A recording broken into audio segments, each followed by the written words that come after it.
Bonjour tout le monde, bienvenue dans cette nouvelle vidéo où nous allons continuer de parler des bibliothèques de l'Antiquité. Et après la bibliothèque d'Alexandrie, nous allons parler de celle qui l'a inspirée, la bibliothèque du lycée d'Aristote. Mais avant de commencer, un petit mot pour vous dire que cette vidéo a un partenaire. Il s'agit de l'entreprise L'Encre Vagabonde, qui est une entreprise de relecture-correction, qui de temps en temps nous aide sur la relecture et la correction de nos textes pour nos publications sur notre page Facebook. Donc il y aura des liens en description pour les contacter. Et je vous en reparle en fin de vidéo.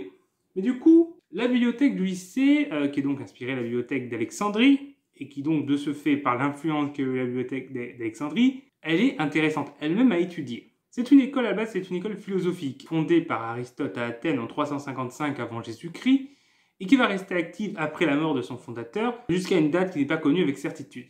On estime qu'elle aurait été active à peu près jusqu'au 1er siècle avant notre ère, et qu'elle aurait ensuite décliné après que Rome soit mis à dominer la Grèce. Mais on a sur ce sujet plusieurs versions différentes. D'un côté, les livres auraient été déplacés, puis on serait revenus à la bibliothèque, puis les Romains se seraient emparés. Ça, c'est un récit que donne Strabon. Mais d'autres versions disent que la collection d'Aristote a été achetée par Ptolémée II afin d'enrichir la collection d'Alexandrie. Donc, on ne sait pas trop, mais en tout cas, voilà, c'est à peu près cette période-là. Donc Aristote, lui, c'était un philosophe extrêmement influent. Il a influencé la pensée de son époque, mais également les pensées qui ont suivi beaucoup d'intellectuels pendant des siècles se sont basés sur la pensée d'Aristote. Donc c'est quelqu'un qui a été très influent sur la pensée occidentale. Et du coup, dans sa bibliothèque, il réunissait ses disciples. Donc c'est avant tout un lieu d'éducation, de recherche et de réflexion. Donc il donnait des cours qui touchaient à de nombreux domaines différents, allant de la rhétorique à la dialectique, en passant par la biologie, la cosmologie, etc.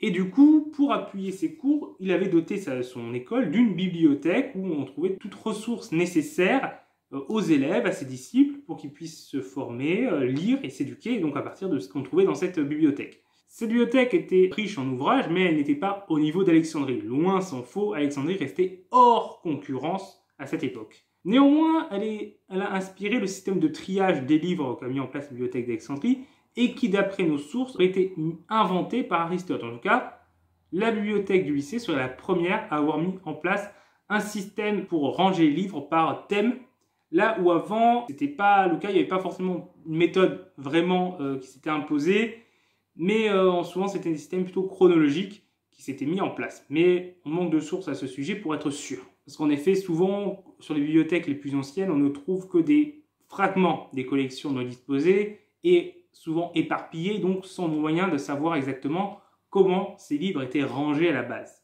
Mais en tout cas, de ce que nous avons pu observer, ça serait un ordre chronologique et souvent en fait plutôt un ordre chronologique des événements racontés plutôt que de la date d'écriture. Et du coup, ce nouveau classement du coup par thème d'Aristote irait en cohérence avec sa méthode de cours, puisqu'il fractionnait ses cours en différents thèmes, un peu comme nous aujourd'hui, où on a des cours de maths, des cours de physique, là où avant c'était un peu tout mélangé et appris en même temps. Donc Aristote fragmente en thème ses cours et par cohérence fragmente par thème sa bibliothèque. Donc il y avait une certaine logique là-dedans.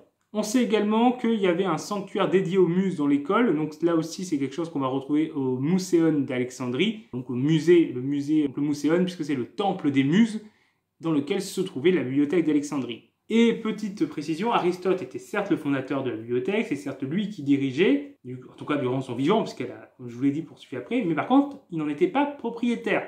En effet, Aristote n'était pas originaire d'Athènes, c'était un métèque, ce qui fait qu'il n'avait absolument pas le droit de propriété dans la ville. Et du coup, il ne pouvait pas être propriétaire du terrain et des bâtiments de la bibliothèque et devait simplement les louer à son véritable propriétaire. Et du coup, par la suite, c'est une personne qui était dans cette bibliothèque qui va être recruté dans la bibliothèque d'Alexandrie. Et cette bibliothèque d'Alexandrie va ensuite rayonner sur l'ensemble des bibliothèques de l'Antiquité qui vont se développer par la suite. Et donc, en quelque sorte, la bibliothèque du lycée est fondatrice dans le modèle de bibliothèque qui va s'imposer durant les siècles suivants. Et même plus, puisque son système de triage est globalement aujourd'hui, avec des différences, on ne fera pas forcément le même thème pour diviser, mais le principe de diviser en thèmes est encore celui appliqué dans nos sociétés occidentales, dans les bibliothèques et même au niveau des cours. Donc c'est indéniablement une bibliothèque qui a eu une influence colossale sur les bibliothèques, sur le monde des bibliothèques. Voilà, j'ai beaucoup trop dit bibliothèque dans cette vidéo. Enfin voilà, du coup, c'est terminé pour cette vidéo. Donc, l'occasion de reparler de notre partenaire, qui est donc à la base, c'est une personne que je connais, c'est une amie qui a une entreprise qu'elle a lancée elle-même de relecture, de correction et d'écrivain public. C'est une personne qui a été professeur de français, donc qui sait bien écrire le français et a l'habitude de relire et de corriger des textes. C'est une personne qui a elle-même écrit des livres, elle a écrit 2 livres, donc Du néant à la lumière et Stigmate. Donc je vous mettrai également, si ça vous intéresse, des liens pour acheter ces livres. Personnellement, j'ai lu le premier et le second, je ne l'ai pas encore lu parce qu'il vient de sortir. En tout cas, son premier livre m'a beaucoup plu. Quant à son entreprise de relecture-correction, elle nous fait des corrections parfois gratuitement du coup pour notre page Facebook. Donc en échange de cette petite promotion, et globalement on est très satisfait de son travail. Du coup, je vous en parle, il y aura donc les liens en description si vous êtes intéressé, si vous en avez besoin. Et puis voilà, j'espère que cette vidéo vous a intéressé, qu'elle vous a plu. Si c'est le cas, n'hésitez pas à mettre un pouce bleu et à le dire en commentaire, ou à faire n'importe quelle remarque en commentaire tant que c'est pertinent. Et n'hésitez pas non plus à partager la vidéo, ça nous aide beaucoup, et à vous abonner pour ne pas rater les prochaines vidéos. Au revoir tout le monde!